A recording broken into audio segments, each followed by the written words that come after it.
Okay. All right. Thanks very much. And thanks to everyone for taking the time to attend this West Perth Police Services Board meeting on November the 24th. We'll call the meeting to order at 9:01.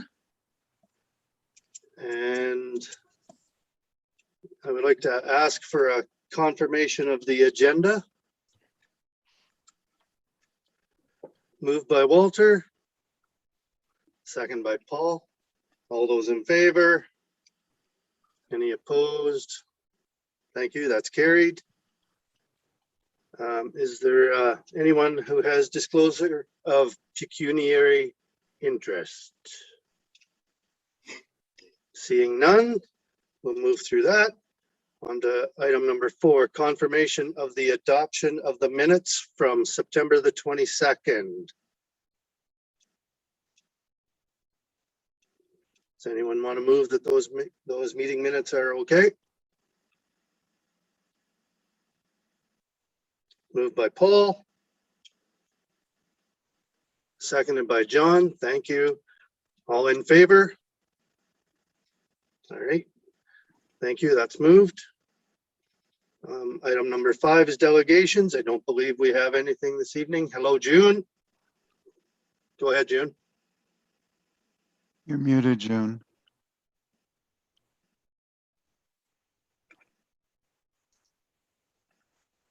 I thought someone was going to give us more information on the Russell Dale flashing. Did that happen? That was in the minutes, right? Where someone was going to get more information on why the light wasn't flashing anymore. So June, I can speak to that. I reached out to our MTO contact that we used back in 2017 regarding the enhancement to the intersection. He's no longer in that project, but gave me a contact who I have been emailing with, as well as we've had a virtual meeting. And I asked her about the blinking light, the flashing light, to alert motorists of the upcoming intersection prior to. And she indicated to me that she couldn't find in her notes where that was or why it was taken down or put up. So I'm still in conversations with her. She's trying to do some legwork to find out what took place there.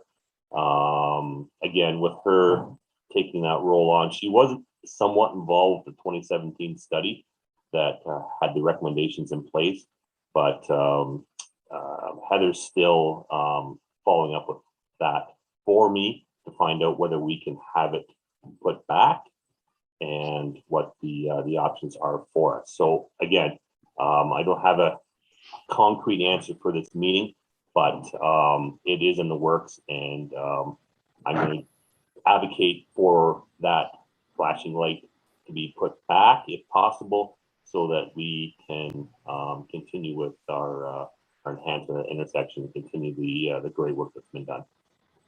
Thank you. Thank you for that. Item number 6 is correspondence. So you would have noticed in your agenda package, there is an invitation for 2 webinars, one being tomorrow and one being on the 30th. If you are interested, it's the OPP Municipal Policing Bureau inviting you to join the online annual billing overview webinar, during which you'll be provided with high-level trends, cost recovery information on OPP municipal billing. So that's there. If anybody wishes to do it, just go ahead and sign up for that. We have the hookup, Steve, for that. We have we go into contracts next year, right? Yeah. So somebody should be seeing what's happening. Yeah, everybody has the invitation, and that, Okay, and that thank you. That gets you into it. Yeah. I think it goes through Eventbrite or something like that, if I'm not mistaken. Okay. So on to reports, item number 7. So take it away, whoever would like to do the reports. Jason, I'll leave that with you if you could, please. Yeah, absolutely. Thanks, Dave. So I'll just touch briefly on the September police service board report and delve into the October one a little more closely. But as you can see, our calls for service are slowly increasing, but we're getting back to what is somewhat normal in years past. I went back to 2018 to kind of see where we were prior to the pandemic, and you can see those numbers have been slowly climbing over the years. So again, I know I've spoken to you about this in the past. We are getting back to a somewhat normal and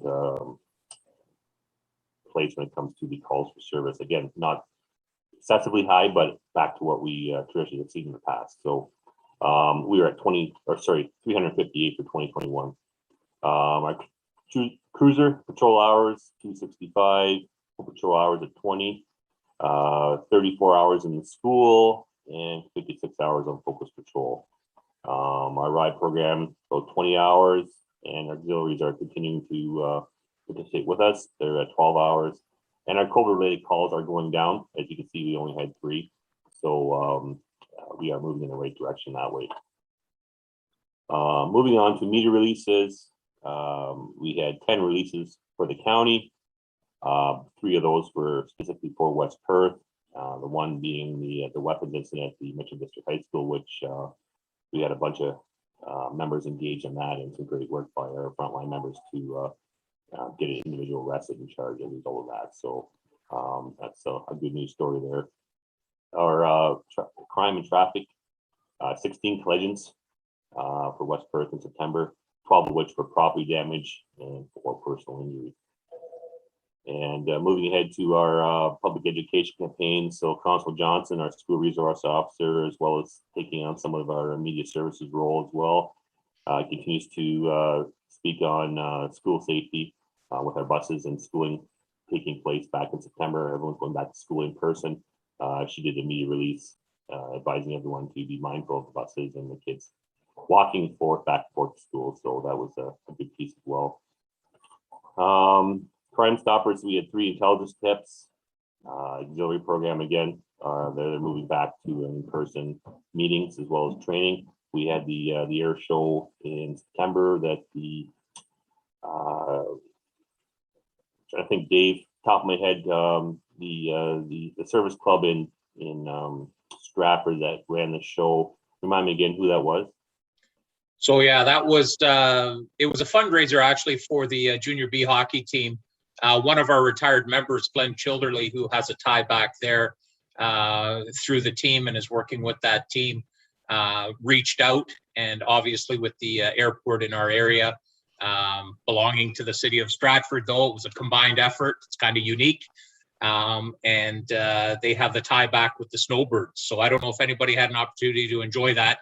But it's always nice to see when those guys are back and the guys and girls are back flying overhead. They did a really great job with that. Our auxiliaries were engaged. We had some paid duties out there. And you'll always find the people that are out in the mile and a quarter parking, enjoying the show. So they said, heck, we're going to send a car around with a bucket. And they did. So they got the donation, because it was all by donation. So they got donations from those people too, but it went off without a hitch. I know traffic sometimes gets a little bit muffled with that, but everybody was happy to see the air show, and they had some additional aircraft there as well, so it made for a great afternoon. The weather cooperated too, so it was very good. Thanks, Jason. Thanks, Dave. And then regarding our continuous learning, obviously our members are continuing to receive our training requirements, as well as we are continuing to send members on training. So that's still moving ahead. Again, 3 calls for service at the Mitchell District Secondary School in September. I spoke with the weapons call. It was a mischief, and 1 community service incident there. Our mobilization officer, Bill DeConing, continues to be a great asset for us regarding the mental health piece. We had 8 mental health calls for service in West Perth for September. That was up from August. And then 8 occurrences are up from the 5-year average. for one. So again, mental health is at the forefront of our calls for service, and we are taking an active approach on that. So we did have a focus patrol in September that alerted our members to the return to school for our kids, and ran from the 30th of August to the 27th of September, and we logged 56 hours of patrol for that initiative. And again, we had that speed sign up at St. George and Henry as well, which was a huge asset, I believe, in alerting our motor in public to the return to school. Again, the noteworthy incidents, I spoke about the youth and the pistol incident at the Mitchell District Secondary School. He was arrested and charged, and that incident had a airsoft pistol that was seized as a result of that. So again, some good work there. There was a wanted incident in Mitchell where containment was set up, and we had arrested 2 parties as a result of that. And we had some. Jason, if I could just intervene with that. That individual, the 2 wanted parties, some great work done with the municipality and getting these 2 individuals into custody. So one went through the system, was released, and I'll report that this morning is back in custody. So unfortunately, he hasn't changed his ways yet, but I've had some discussions with him this morning, trying to get him some help and get him down the right path. But again, that incident, we had a good presence, officer presence in Mitchell. I know we probably stirred a few people up as to wondering what was going on there, but it was some excellent work that was done, and Jason had a hand in commanding that incident there and making sure that those 2 were arrested without incident. So it went over very well. Sorry, just to interject again, Jason. No, I appreciate that, Dave. And then the last noteworthy incident we had was some damaged sinks and a fire alarm at the Metro District Secondary School. As you know, TikTok seems to fuel a lot of these mischief occurrences, and the youth get wrapped up in this sort of behavior. But that individual was dealt with accordingly through restitution and was subsequently suspended. So we're seeing a lot of this social media acting out and imitating that the certain group of kids are getting caught up in. So obviously that's a pressure that's new, and we're dealing with it accordingly. So moving ahead, I'm going to move over to the motor vehicle collisions. So for 2021, we have a little bit of an increase in collisions from 2020 this time last year at 44 versus 25, which is an increase there. But if you look at the overall to date, we're still down 14%. So the high traffic time is behind us now. With summer vacations, whatnot, that would account for some of those increases. With the society opening up, the reopening of Ontario, all those sort of things, people are moving around. So again, that can be explained there as well.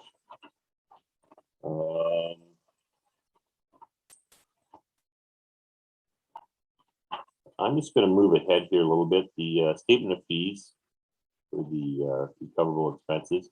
We've checked out all those fee schedule. It appears to be accurate and on point. Hopefully nobody else has found any issues with that. If so, we will discuss that. And false alarm report, we only had 3 for September, which is good. And I'll move ahead to the billable calls for service, which usually interests everybody here. The total billable calls for service for September were at 5,359 versus 4,071 this time last year. I can account for that increase in a couple of areas.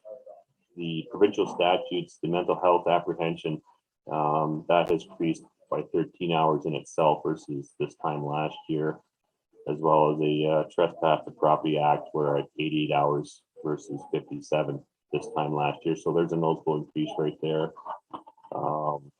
as well as the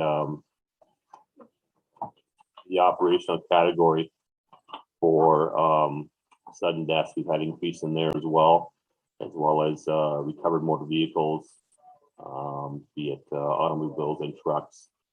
Again, snowmobiles, recovered snowmobiles, unwanted persons. The bylaw was down a little bit, but assist public was up. So that total category was at 1926 versus 1742. So some of the minor things have generated the calls for service to increase, but it's definitely explained by the activity of the individuals in the community that are back on par there. Any questions for the September report? Okay, so I'll go to October. I can speak to a few things here. So the October report, calls to service again are at 335.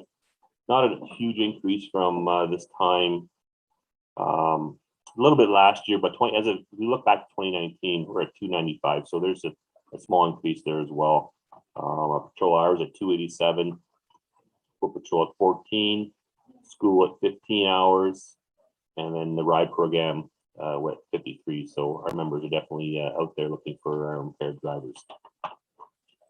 Regarding our meter releases, we had 7 pertaining to West Perth, 13 collisions for October, 13 property damage collisions there itself. 6 of them involved deer. So this time of year, unfortunately, the deer are on the move for various reasons, and we're definitely seeing that in the October report. We had an impaired driver, 30-year-old from Blue Water, that was caught at 3:45 a.m. We had a stunt driver from Central Huron that was caught at 9:38 p.m. doing 140 and 80. And then for the month of October, we had the Operation Impact over the Thanksgiving Day weekend. We were able to get some good numbers there: 57 speeding charges, 3 moving violations, and 1 impaired and 1 stunt. So that campaign was a success in our opinion. Again, PC Johnson continues to do the public education campaigns. She did the kids program at Upper Thames, and she continues to do those programs with our other schools in the county as well. There is some discussions regarding the human trafficking curriculum being introduced to our school system, and that's I believe that's needed at this point in time. That's a very hot topic with our organization right now, and we're very alive to the demands and pressures that we're seeing in society regarding human trafficking. And again, Constable Johnson continues to speak on the ranch regarding our various campaigns that are ongoing, and he does a great job with that. I'm going to move over to our school resource officer again, speaking to the 6 calls for service at the high school. 3 of them were proactive patrols by our frontline members, not just Constable Johnson, and 2 of them were actually youth-related calls for service, of which there was 1 charge of assault laid.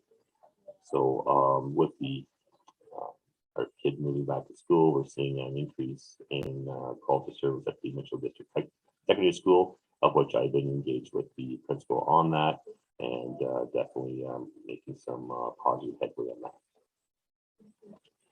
We had 2 mental health calls for service in West Perth for the month of October, down from 8 in September, obviously, which we saw an increase there, and then down from the 9 we had in the same time in 2020. So those mental health calls for service are kind of up and down depending on the time of year. So we're definitely alive to that as well. Then moving down to the noteworthy occurrences.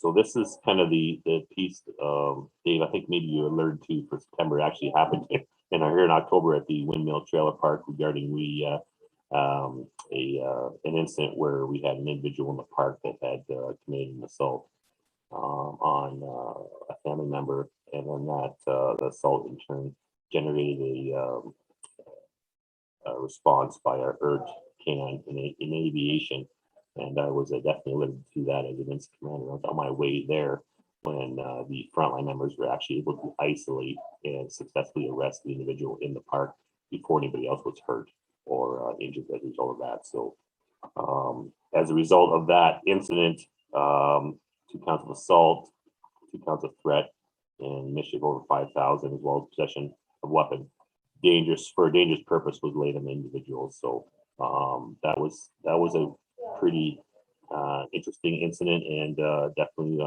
we were very alive to the outcome of that had it gone differently. But because of our members on scene and all our resources available to us, we were able to make a successful arrest on that without any further issues. Dave, did you have any more to add to that incident? No, I think you covered that, Jason. It was very well done. It was a integrated response in discussions with our critical incident commander.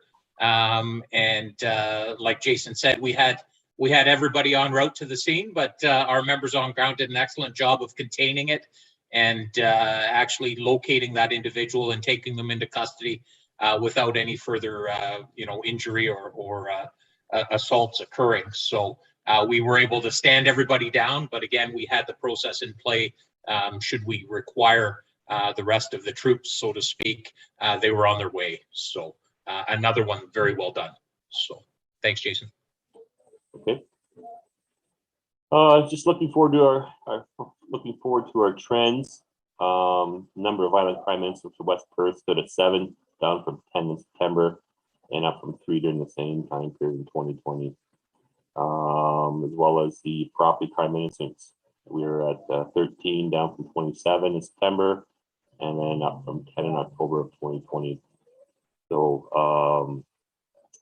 pretty much on par for the trends. We don't see a huge spike in either way there, so that's definitely good. Our detachment pressures, again, training, annual leave, and then the car deers are definitely on the rise with the deer on the move. So, and we cannot get enough information out to the public to definitely lock your vehicles. We know those minor thefts and mischiefs that we're getting from a lot of individuals in the community are a result of unlocked vehicles, unlocked garages, and whatnot. So definitely want to remind everyone to lock up your property. As much as we don't want to have to worry about those sort of things, we definitely have to keep in mind, and this is something we definitely advocated for year after year. Jason, I'll just add to that. Absolutely, target hardening for all of our citizens in Perth County and surrounding counties is paramount because it is the easy access and the easy targets that obviously calls for service, cause the grief of lost property, the insurance, and the whole gamut there. So I know we've had our auxiliary out dealing with some lock it or lose it campaigns, starting to hand out some flyers. We hope to do that in the future again, a little bit more widespread. And obviously, we also have the opportunity, should anyone require it or wish to have it, but the Secure Ontario program, where I think I said that right, where we have those auxiliary members go out and they actually do an assessment of the property to say, hey, you know what, maybe you could use some more outdoor lighting. You could use a different lock set. You could, X, Y, and Z, and follow this process to what we call target hardening and make sure that your property isn't something that's an easy target for thieves to deal with. So I just wanted to add that piece, Jason, because we do have our auxiliaries back. They're back out assisting us. They're going to be out helping with food drives and so on and so forth with the Christmas season coming up. And that's another thing where they can assist us and help everybody and the public, do those things to prevent them from becoming victims. So again, sorry, Jason, for stepping in there. No, all good, Dave. Thank you for the update on that. So just moving along here in the report, the motor vehicle collisions. Again, October has seen a slight increase at 47 versus 35 from this time last year. A small increase there, but again, it's still a overall reduction of almost 10% from 2020. So definitely on par there. So our violent crime, we are seeing a small increase there. We had the assaults are up. We had 4 in 2021 versus 2 in 2020. But for a total of violent crime, 7 versus 3. So an increase in the assault is what's driving that one up. As well as a year to date, we're at 41 versus 15 assaults specifically in this, which has driven up our increase there as well. So definitely we're alive to this and taking steps to as much as we can curb that incident there. Our recoverable expenses, went over these numbers as well. They appear to be accurate and on par. If anybody feels differently, please let me know there. And false alarm reports for the month of October, we have a total of 6. Again, there's no repeats on there. I believe those are all separate incidents. Actually, there is 2 at the very bottom there. At 7001 line 34, it was a residence where we required to attend there twice within 2 days. But other than that, the rest of them were businesses that do, well, 2 businesses and 1 residence there. So up from 3 from last year, or sorry, last month. Again, our calls for service, the billing summary, we did have some increases in the violent crime, which I discussed earlier. Increase in the sexual assaults, the assaults, and the other threats. That seems to be driving our numbers up a little bit from year 2020. So our total billable calls to service for year to date for October for them is at 5572 versus 4459 for this time last year. Again, I spoke to the violent crimes. Those numbers are up. We've had a increase on our bail violations, our failure to comply. They're up from 2020 as well. And I believe that would explain the increase on our billable calls for service. Any questions on the October report? I can speak briefly here. I know June had mentioned it earlier regarding the intersection in Russellville.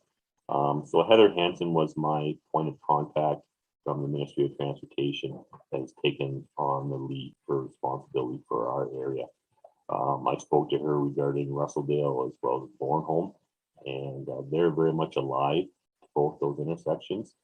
And she gave me a brief summary of what was done for Russellville as well as Bornholm. And I'll just run through them quickly. I'm sure you're all well aware of this already, but the ministry did take this on themselves to regarding the enhancement to the intersection. So regarding Highway 23 at line 20, which is Russellville, they did put the stop head markings on the pavement in July of 2019. The new stop signs were installed on the left side of each county road at the approach in August of 2019. The flashing red beacon was installed on the left stop sign in August 2019, but then was moved to the right side in May of this year.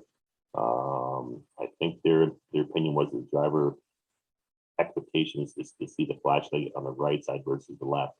And if any of you have any opinions on that, please let me know, and I can definitely take that back to the ministry as well. The rumble strips were temporary there in 2019, but were subsequently removed due to the complaints from the individuals in the little village there.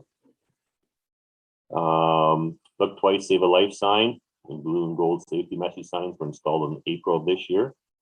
And there was a video camera there, which I believe, Paul, you had brought to my attention our last meeting regarding any video footage there. So unfortunately, Heather indicated to me there was some technical issues with that camera, and they reluctantly indicated that they had lost the footage. So Heather was not too happy to tell me that, but there is a plan to put that camera back in May of next year, and in anticipation of our summer motorists going through Perth County to be alive to what we are looking at for that intersection. So she indicated to me that once that camera is there, she will let me know. I'm sure I'll see it there as well. And it's hopeful that we'll get some video footage from that. And hopefully then we can evaluate where we're at with that intersection prior to our summer rush in order to make any necessary changes as a result of that footage. I know some of the footage we see from the path is pretty hairy. And I hope that with some of those enhancements to that intersection, we have alleviated some of that anyway. So again, ministry is very live at the intersection, and Heather and I are having proactive conversations in regards to keeping it that way. And also then the quick summary to 23 and 44. Again, they put larger stop ahead signs installed. The red beacons were installed on the county road side of it in November of 2020. Highway 23 markers were added on the east approach. And then again, the ministry continues to monitor the Bornholm intersection. So I very much have Heather's ear on this, and we're definitely keeping up to date on the pressures that intersection has and may see in the coming months and year. So like I said, I definitely do have the ministry's ear on this, and we'll definitely keep them updated on any trends that we see here locally. So hopefully that answers some of the questions that the board may or may not have. I'll also let you know that we do have the food drive coming up at the Value Mart here in town on 27th of November. Our auxiliary unit is going to be involved with that, and that is from 10 to 1 p.m. So if anybody wants to donate to a good cause, that's when that's going to take place. So any questions from anyone on the board regarding our last two reports or anything I've spoken to about that? Mayor McKenzie?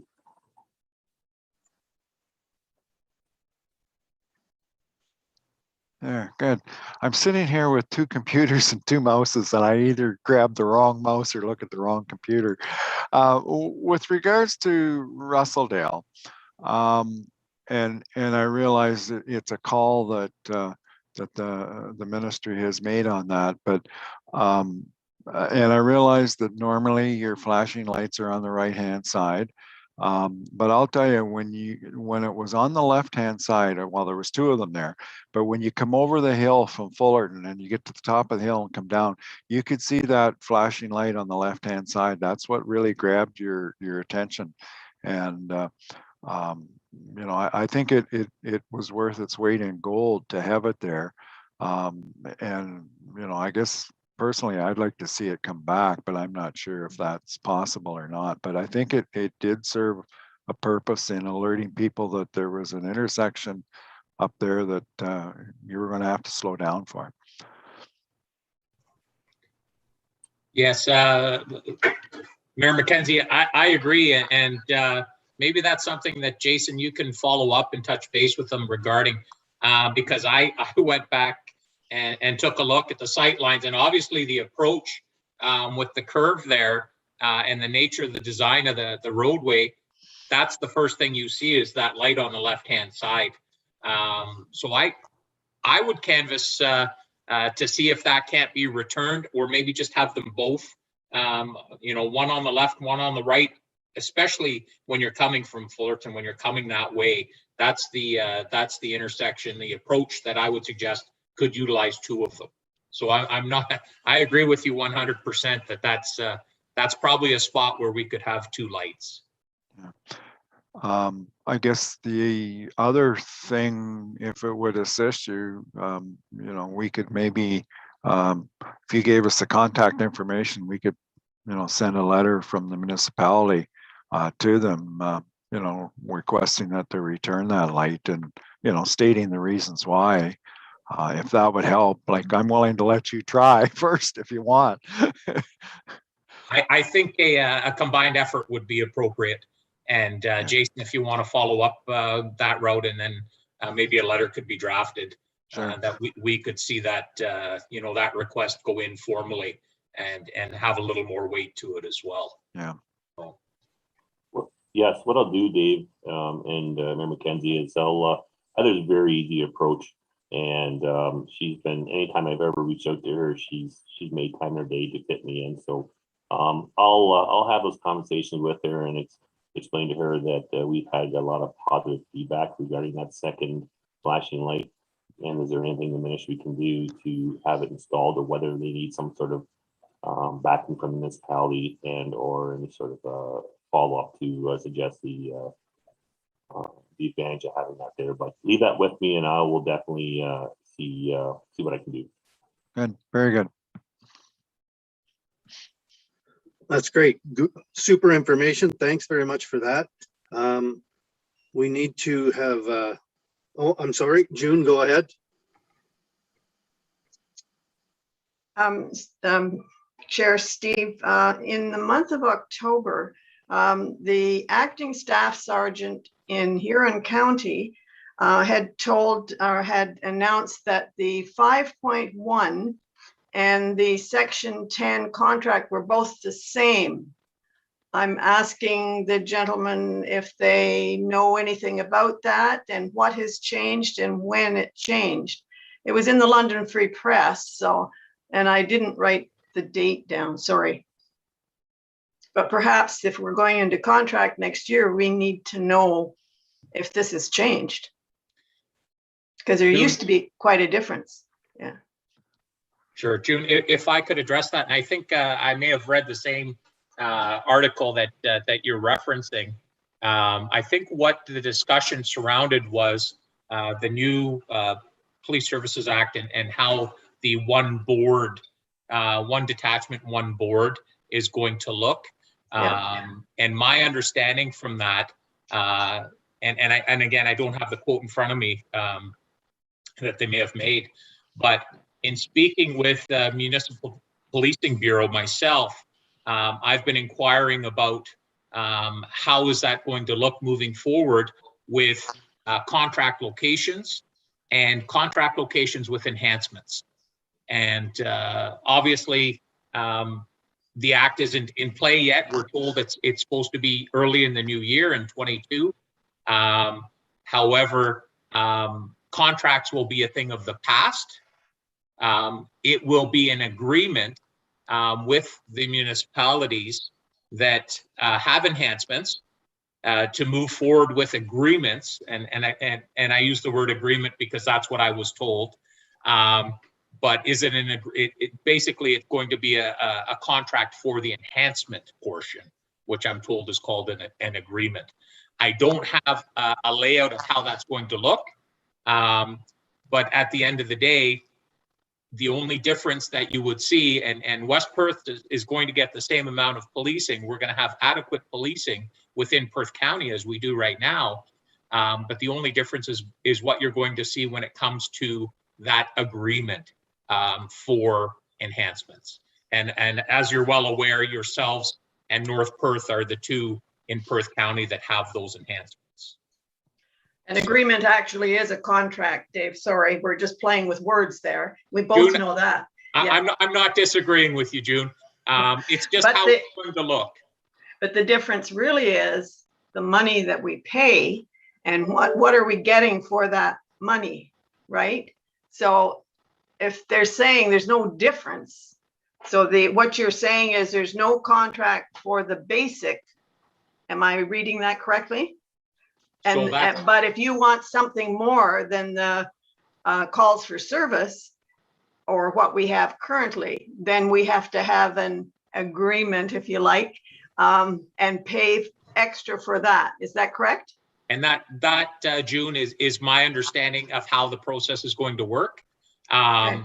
And moving forward, we have to wait for those announcements to come and how that's exactly going to look. But I do agree with you that what do you get for the enhancements? Obviously, over and above what Perth East would have. We know we have the reporting location through West Perth and North Perth.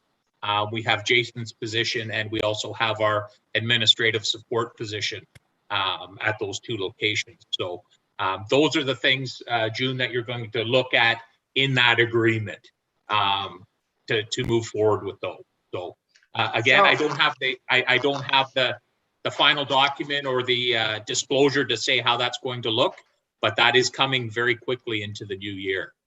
So if we may be, and I'm just saying maybe because we don't know either, we may be looking at a basic bill. We can't do anything about it. There's nothing to it. Plus, I'm sorry, I was going to say contract plus an agreement with the extra services. That is my understanding.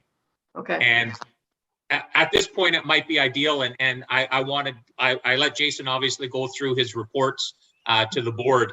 But it might be a very good time to bring Wendy into the mix here. And I'll just do a quick introduction. I know our screens both say acting inspectors. So the board is aware, and I made those announcements previously. As of November 8th, I've returned to Perth County officially. My lateral was approved, and I am here in the Staff Sergeant Detachment Manager role. So that role obviously belonged to Steph Pilon. Steph remains off, and he's doing well as he can. But the anticipation is that he will not be returning to work. So the decision was approved to overfill that position, and hence my return. So that being said, as of the 8th, I returned to the Staff Sergeant role, and Acting Inspector Wendy Burrow is now sitting in as the interim detachment commander. And Wendy's with us today, as you can see. So Wendy, it might be a time just to say hello from your part. And I do apologize. I wanted to get the reports out, and then I was going to move into the introduction. So the segue was impeccable, June. So thank you for starting that conversation. But Wendy, is there anything that you can add or I may have missed in that discussion? Hi, everyone. And it's a pleasure to be in Perth County, and working with Dave and Jason, who have such experience here in the county, is also fantastic. So just a bit about myself. I've been with the OPP for 23 years now, various positions in Middlesex, Huron, now in Perth at our West Region headquarters, and in Caledonia, corporate communications. And so a wide variety of experience that I'll be bringing with me to Perth County. In regards to your question, June, about the contract and the agreement, what the current funding model is calls for service-based as well. So, and then what you're paying on top of that is for Jason and for Donna over at Mitchell Detachment. So and moving forward, we're still going to see it as a calls for service base. I think the big changes that we're going to see is in terms of the compilation of the police services boards, and having Perth East and North Perth and West Perth now all sitting together with the one county, one board with the provincial reps. So we're still waiting for information as to how it's all going to come forward. I know the date was January 2022, but there's speculation that that's going to be pushed back, especially with the provincial election coming in. So we're still planning. We're still going to see the same number of officers, the same service levels that we have been providing, and then we'll move forward and see what else it brings in the future. So I know I'm not really answering your question, June. I think it's because we're all sitting in the same space where we don't have all the information yet. So I'm hoping that during the billing summary call on the 30th, that maybe we'll get some more of that information that's going to be able to help us and help you to make a decision in the future for what you want to do. Thank you. It does actually answer, because it was in the news media, it spread so wide that I thought we'd better clarify if there has been a change, and I hadn't seen anything else. So thank you very much. I do appreciate it, and welcome. No, thank you. And just to go over some of the stats, because I was previously at our regional headquarters, so I had the ability to see our statistics and our calls for service for the entire region as well as the province. And when we're looking at the numbers, and Jason alluded to it earlier out.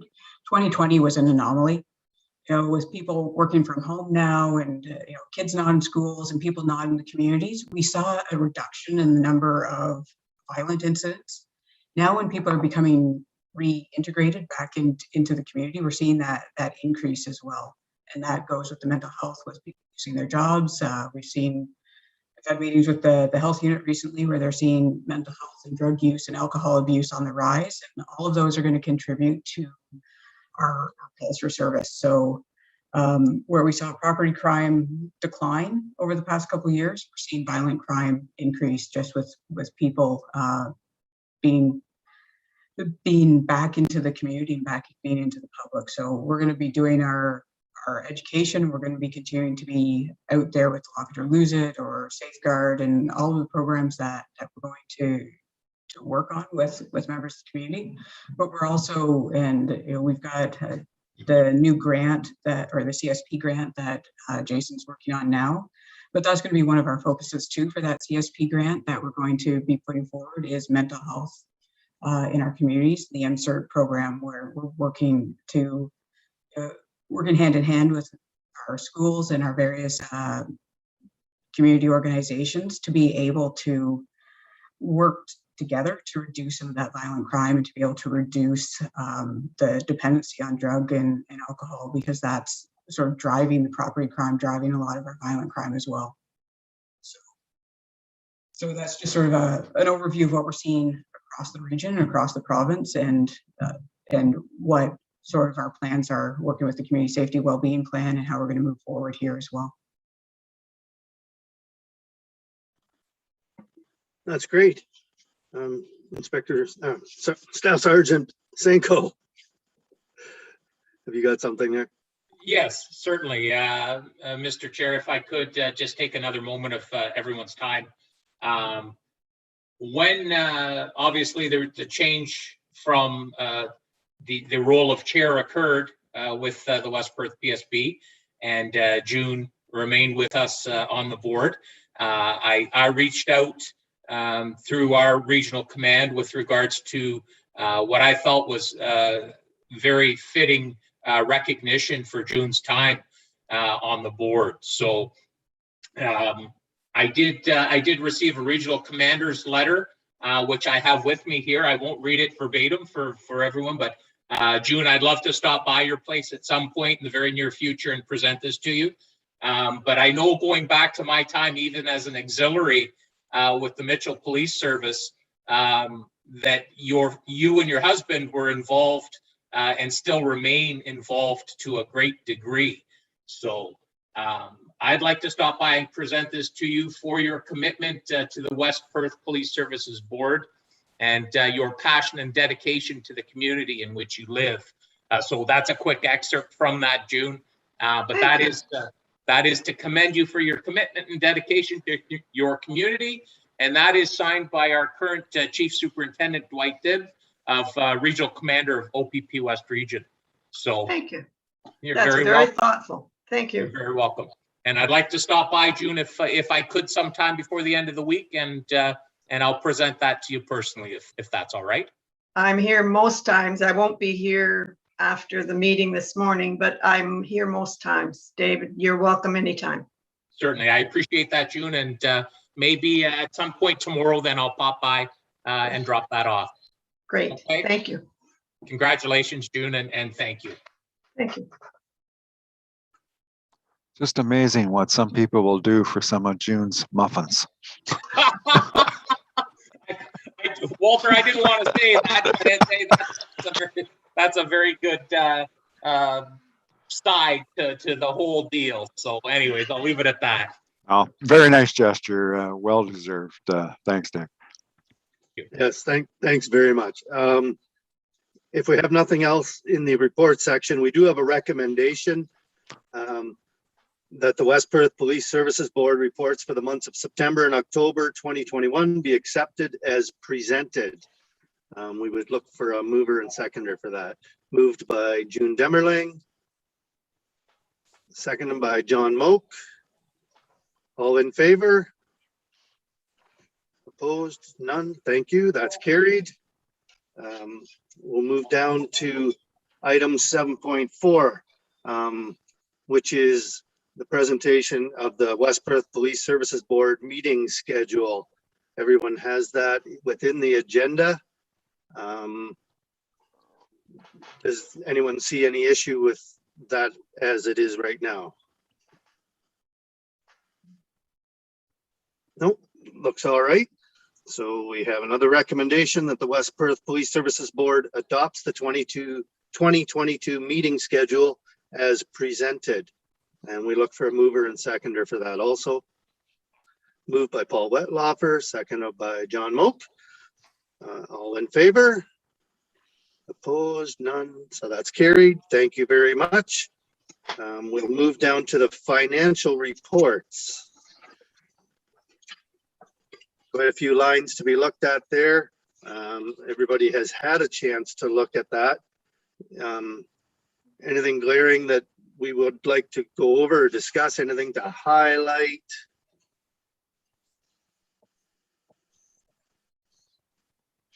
Not seeing a lot of action here. So it looks like we're okay with the way that's presented. So we have yet another recommendation that the West Perth Police Services Board accept the accounts for the period of January 1st, 2021 to October 31st, 2021 be accepted as presented. Look for a mover and seconder for that recommendation, please. Moved by Walter McKenzie. Seconder, Paul Wetlaufer. All in favor? Okay, thank you. None opposed, so that's carried. Move on to 8.2, which is the 2022 OPP annual billing statement for West Perth.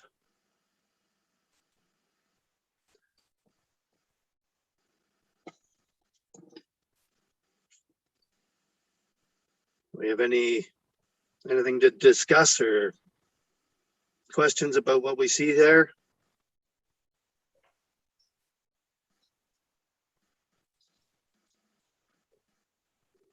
Crickets. Okay, so we have a recommendation that the West Perth Police Services Board accepts the 2022 annual billing statement as information. Could we have a mover and seconder for that also, please? Moved by June Demerling, seconded by John Moak. All in favor? Thank you. No, be no opposed, so that's carried. And we'll move on to item 9, which is other business. So if someone would like to speak to 9.1, which is just conversation about the Broadhaven speeding issue and the please slow down signs and so on.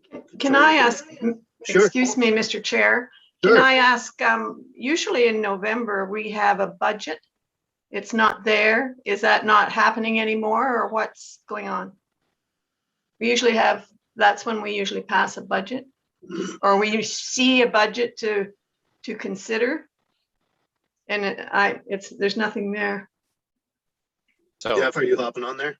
yeah, through you, Chair, I can answer that question.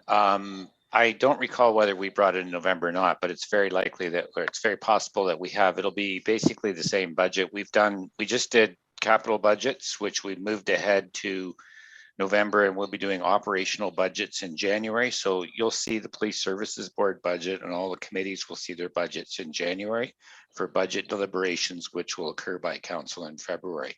As far as this budget goes, you've just seen the billing statement. It's very close to what it's been in previous years.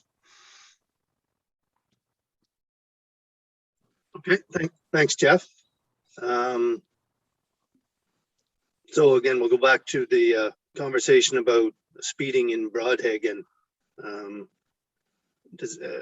have been quite a few signs put up on the lawns by the residents that just say, please slow down. Also, the county has on their sign asking drivers to obey the speeds. Can the OPP make a comment on whether or not they feel there's been any benefit to those acts? Thanks, Chair Harold. I can speak to that. In discussions with the John McClellan from the county, they've given me permission to access their, because they've got a couple of signs that they move around the county from time to time. And they use a virtual cloud, we call it, to upload all their data to. So that program I was given permission to access, and they let me know when they put up or move their signs to various locations, so that you know, if it falls within this probably West Perth, I could definitely have a look to see what the numbers are. So the last time they put a sign up in Broadhaven, there wasn't any significant speeds that alerted me to an issue where we needed to generate a focus patrol or increase our presence in the community. I understand the concerns by the community, the members and the residents there, that they foresee speeding in the community, and definitely we support them in whatever signage they can do to educate our motoring public to slow down. But the actual data that the county had didn't alert me per se to any significant speeds that would require us to take further action and enforcement on it. Again, I'm very alive to the community and needs. What I was going to do is put our speed sign up there as well, which does not have an LED sign, which does not alert anyone that it's there. Again, which will allow us to get a true traffic flow perception of what's happening there. So we did have some issues with our sign, but it was down for a bit because of a battery issue, and our supplier had it was backlogged in getting the battery, but we do have it now and it is operational again. So just to put my mind at ease and that of the board and the residents, I will have the sign installed again prior to our next meeting, and I'll have some stats to back up what I found at that time, if that's sufficient to the board. Sure, that sounds great. Yeah, obviously, you know, the people living in the community of Broadhaven feel that the traffic's moving too quick, and maybe they just notice it more than we would. And I know those lawn signs really catch your eye, and you know, they can do as they choose. So that, I think it helps, and it certainly doesn't hinder anything. John Moak, did you have something to say? They're quite noticeable, and you know, if anybody's speeding, I mean, with all those signs, you certainly got the idea that maybe you should slow down, right? I mean, yeah, I don't know how many signs, but there's probably 40, and it just keeps coming. So anyway, that's all I have to say. Mr. Chair, they are very effective. I know when I drove through, I was amazed. They are really effective. So it was a good thing to do. And if I just might add, absolutely, as June said, when you see those, when you see the community involvement and the engagement, and obviously they're seeing what they believe to be the speeds being too high, and it really hits home. And I know for myself, and I've mentioned it in the past, those digital signs, when it gives you a readout of your speed, Mayor McKenzie agreed with me, I think last time, that very effective. And these signs on people's lawns that show their commitment to the community, I think, go a long way. So I think not unlike the signs that we have there, look twice, save a life. These signs show that people need to slow down. So there's no excuse. There's a speed limit for a reason. Obviously, these signs are up, and hopefully it has an effect. I know for myself it does when I see them. So. Okay, that's good. Is there anything else for other business to be brought up? Yes, Walter. I'm almost a little reluctant to bring it up because I haven't heard anything lately. So no news is good news, but we were having some issues on St. Andrew Street by Francis Street, as I think you're aware, with the high school. And it seems I haven't had a phone call for quite a while, but I assume you're still monitoring the situation there. I don't know whether you had anything to report at this time or not on it. Like I said, no news is probably good news there. I know it's pretty close to where June lives, so she probably has an eye on it as well. They're not bad kids. They're just kids. Like, Yeah. you know, I personally don't think it's an issue, and it's usually a time when I walk, so I have to spread them apart and walk through them. But they're just kids, you know. I don't think it's an issue, quite frankly, but I didn't complain. So Mayor McKenzie, I can speak to this as well. I have had a meeting with the principal of the high school there, and spoke to Scott regarding this issue specifically and where we're at, where we are at with it. He's indicated that they have had announcements in the school itself to update the students regarding best practices, and they are trying to work with the health unit regarding smoking, because as you know, they can't smoke on school property. And as much as we don't want to see our young people get addicted to the cigarettes. It is a part of them, and they're going to do what they're going to do. And here we are left trying to sort out a best case solution for everyone. So I think with the back to school, everyone meeting one another, the warm weather, it was kind of a recipe for this issue. As school has gone on and the weather has gotten cold, I think it's only been a help to us in order to keep kids moving and not congregating in a specific location. We explored venues of putting garbage cans and whatever else to try to alleviate some of the complaint regarding the loitering, as well as the garbage that's being left behind. But as you said, we haven't had any further issues there. I know I spoke with municipality regarding a bylaw, what we're going to do with that. Again, we're still, municipality still sourcing a bylaw there, officer for the township or for the municipality here as well. So again, I think we're in a better place now than we were in September when school started. And I have not been alerted to any further complaints from the resident on that corner. And I've been in discussions with her too as well. So I think we're in a level playing field here. I think everybody's happy for the time being, but should things change, definitely we'll source out a solution at that point. Thanks. Go ahead, Jeff. Yeah, thanks, Chair Steve. I'll just add to Jason's comments to say, I'll take the liberty of pointing out at this point in time that we have posted, or we put out for an RFP, a request for proposals for bylaw services for that 25% FTE that's normally filled by our building inspector.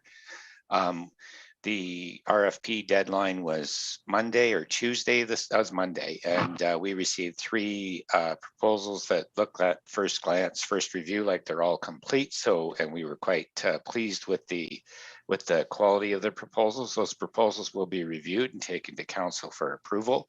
And I just from Jason's comment, I mean, I don't know if bylaw enforcement will be a big part of this problem, but it's certainly presence and things like that. And our approach to bylaw won't change here in West Perth. And I think it's one that everyone really wants, where we really try hard to focus on education first and enforcement as a real secondary measure. But I so enjoy hearing June's comments about they're just kids, and I appreciate that perspective. And with us having some enhanced bylaw enforcement, I'm hoping that we'll be able to help as well with trying to coach these kids to be good citizens. So. Good, thank you. Go ahead, Steve, the kids just want to be included. And the corner is small. So you know yourself, if a kid wants to be included in the group, they push in, and if it goes out into the property or into that's how it works. And, you know, I had a lot to do with kids in years past. That's who they are. You can just say, you know, you need to move a little bit, or you can, you know, you can actually direct them. They're very good. And yes, I have. Yes, I've heard some choice words, but it doesn't matter. If you don't say anything, then they don't know what's expected. That's my perspective.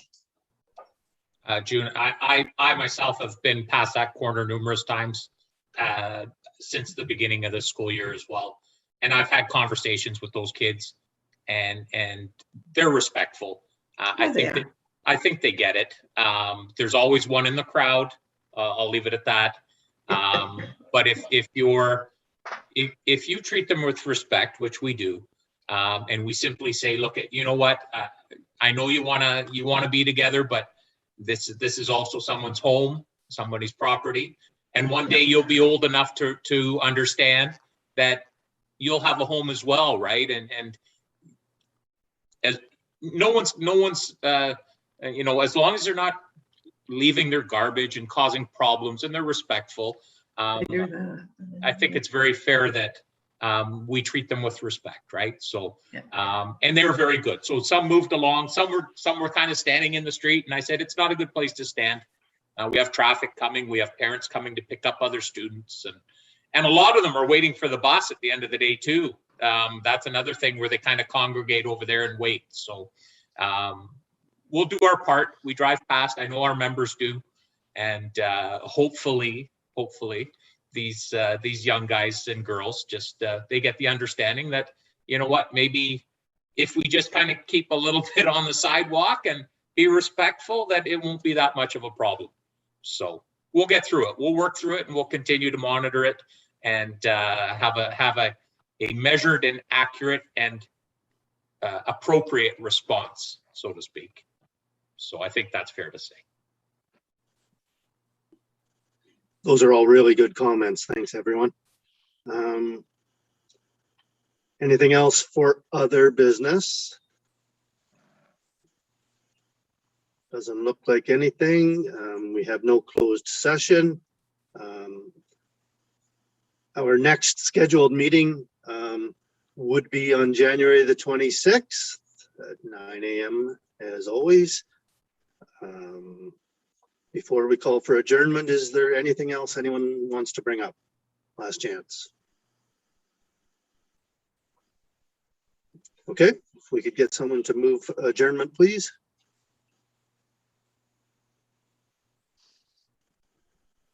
Nobody wants to stop. Paul Wetlaufer moves, John Moak seconds. All in favor? Thank you very much. None opposed, so that's carried. And that's the end of our meeting today.